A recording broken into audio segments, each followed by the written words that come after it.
महाराष्ट्र विधानसभा चुनाव के परिणामों पर पूरे देश की नजर लगी हुई है, क्योंकि महाराष्ट्र का चुनाव सिर्फ राज्य के लिए ही नहीं, दिल्ली की सरकार के लिए भी बेहद जरूरी है। इसलिए बीजेपी ने यहां अपनी पूरी ताकत झोंक रखी है, क्योंकि महाराष्ट्र हाथ से निकला तो बीजेपी के हाथ से बिहार, आंध्र और दिल्ली की सत्ता फिसल जाएगी। केंद्र में तो बीजेपी के नेतृत्व में सरकार चल रही है, लेकिन बिहार में बीजेपी सहयोगियों के साथ सत्ता में हिस्सेदार है।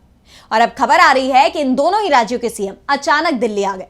तो चुनाव नतीजों से सप्ताह भर पहले बिहार के सीएम नीतीश कुमार और आंध्र प्रदेश के सीएम चंद्रबाबू नायडू क्यों आए दिल्ली, देखिए इस रिपोर्ट में। महाराष्ट्र विधानसभा चुनाव के नतीजों से पहले ही मोदी सरकार संकट में दिखाई दे रही है। बीजेपी को महाराष्ट्र में हार का डर दिखाई दे रहा है।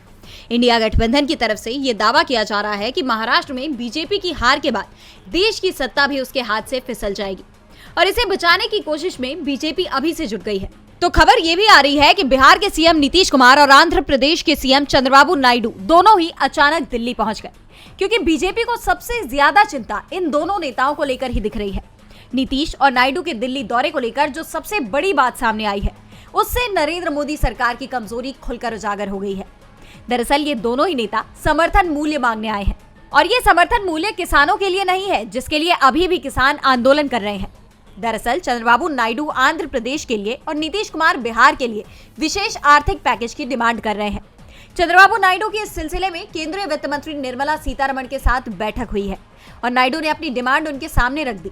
तो नीतीश कुमार की भी जेपी नड्डा और अमित शाह से मुलाकात की खबरें सामने आ रही है। नीतीश कुमार बिहार विधानसभा चुनाव से पहले कई बड़ी केंद्रीय योजनाओं की डिमांड कर रहे हैं और ये सभी डिमांड महाराष्ट्र चुनाव के नतीजों पर निर्भर होती दिख रही है। इंडिया की जीत मिलने पर मोदी सरकार बिहार और आंध्र के लिए विशेष पैकेज का ऐलान भी कर सकती है, क्योंकि ये संकेत पहले से ही मिल रहे हैं कि नायडू और नीतीश दोनों ही इंडिया के संपर्क में हैं और अगर उनकी डिमांड पूरी नहीं हुई तो वो पाला भी बदल सकते हैं। डीबी लाइव की रिपोर्ट।